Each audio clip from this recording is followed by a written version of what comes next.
അപ്പൊ തുടങ്ങാം അല്ലേ?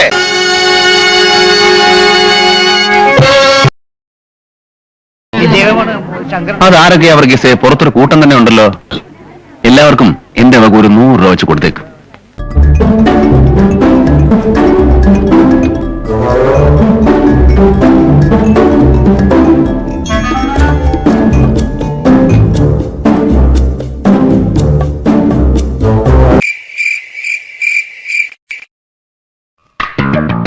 എവിടെയോ എന്തോ ഒരു തകരാറ് പോലെ.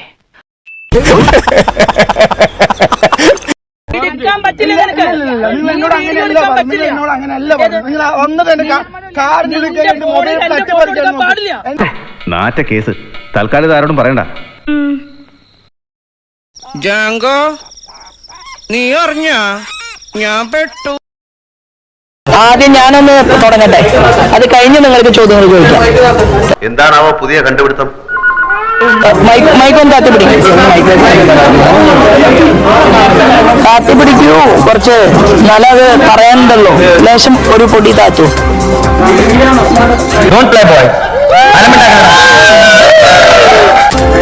എല്ലാവർക്കും നമസ്കാരം. വളരെ വേദനയോടെയാണ് ഞാനിപ്പോ നിങ്ങളുടെ മുന്നിൽ നിൽക്കുന്നത്.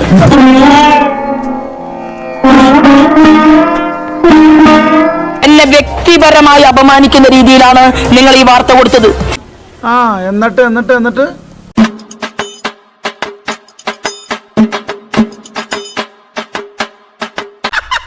ആളെ ഇപ്പൊ കിട്ടും, അറിയോ? വാ കാണാം, വാ. അല്ല, ആ സ്ത്രീയുടെ മുഖം ഒന്ന് കാണിക്കൂ. ഈ കാണുന്ന നിങ്ങൾക്ക് സുഹൃത്തെ, ഇത് ഒരു നിഴലാണ്, ഒരു നിഴല് പോലെ. എന്റെ ദൈവമേ, മുല്ലപ്പൂ വെച്ച് വെള്ള ചുരിദാറിട്ട് നികലോ.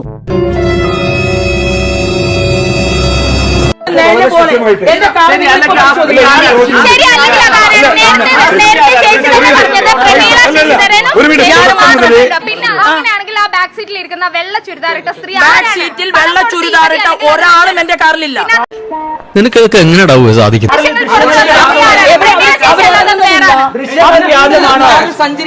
ഞാൻ ചോദിക്കണം. അല്ലല്ല, ഞാൻ പറയാം.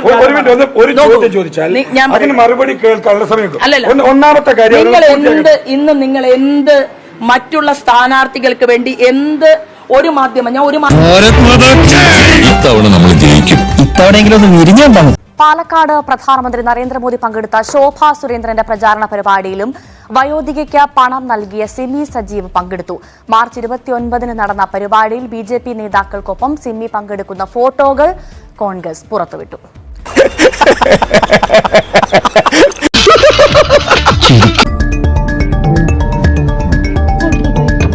കണ്ണാടി പഞ്ചായത്തിൽ ശോഭാ സുരേന്ദ്രനൊപ്പമെത്തിയ ആൾ വയോധികയ്ക്ക് പണം കൈമാറിയെന്ന് ആരോപിച്ചാണ് കോൺഗ്രസ് ദൃശ്യങ്ങൾ പുറത്തുവിട്ടത്. എനിക്കറിയില്ല. അവിടെ 1-2 വീട്ടിൽ ആ വീട്ടിൽ പൈസ കൊടുത്ത് പൈസ കൊടുക്കുന്ന മോശം.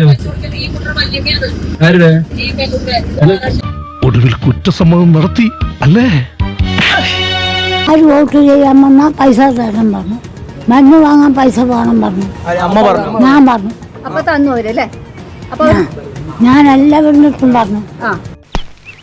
ആരാ ഇവിടെ വരുന്നവർക്കൊക്കെ 100 രൂപ വെച്ച് കൊടുക്കുന്നുണ്ടെന്ന് കേട്ടു. അത് വാങ്ങാൻ വേണ്ടി ആദ്യമായിട്ട് തെരഞ്ഞെടുപ്പിൽ പ്രവർത്തിക്കാൻ വരുന്ന ഒരാളല്ല നിങ്ങളുടെ ശോഭാ സുരേന്ദ്രൻ. ഇതെന്റെ 10ാമത്തെ തെരഞ്ഞെടുപ്പാണ്. 9 തെരഞ്ഞെടുപ്പുകളിലും കഴിഞ്ഞ 9 തവണയും തോറ്റു. അത്ര തന്നെ. കൂടുതൽ ഡെക്കറേഷൻ ഒന്നും വേണ്ട. നിങ്ങൾ എന്നെ കേരളത്തിൽ കണ്ടിട്ടുണ്ട്. അപ്പൊ ഈ 10ാമത്തെ തെരഞ്ഞെടുപ്പിൽ വലിയ ഭൂരിപക്ഷത്തിൽ ഞാൻ വിജയിക്കുമെന്നായപ്പോൾ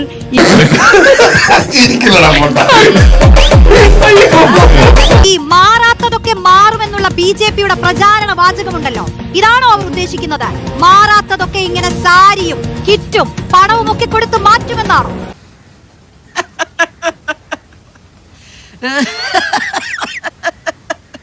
വ്യക്തിയായിട്ടുള്ള രാധാകൃഷ്ണൻ എന്നൊരാൾ പറഞ്ഞതനുസരിച്ചാണ് ഈ കിറ്റുകൾ തയ്യാറാക്കിയിരിക്കുന്നത് എന്നാണ് കടയുടമയായിട്ടുള്ള ബിമൽ പോലീസിന് മൊഴി നൽകിയിരിക്കുന്നത്.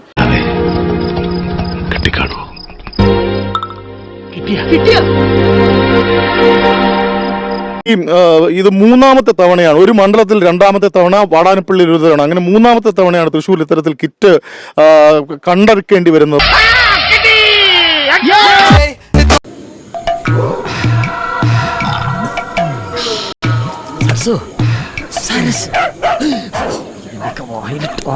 ഒഴിച്ചു കൊടുക്കണം.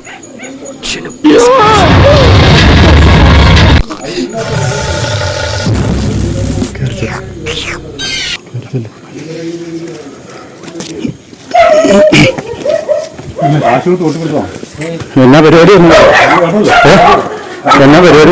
അങ്ങനെ 6 മണിക്കൂർ കഴിഞ്ഞ് ബോധം തെളിയുമ്പോ ഞാൻ അബോധാവസ്ഥയിൽ കിടക്കുകയായിരുന്നു.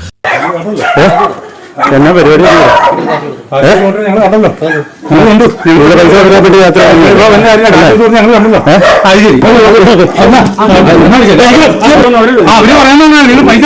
ഇവിടെ കാര്യം രാത്രിയില് ആരാ ആരാ ആരാ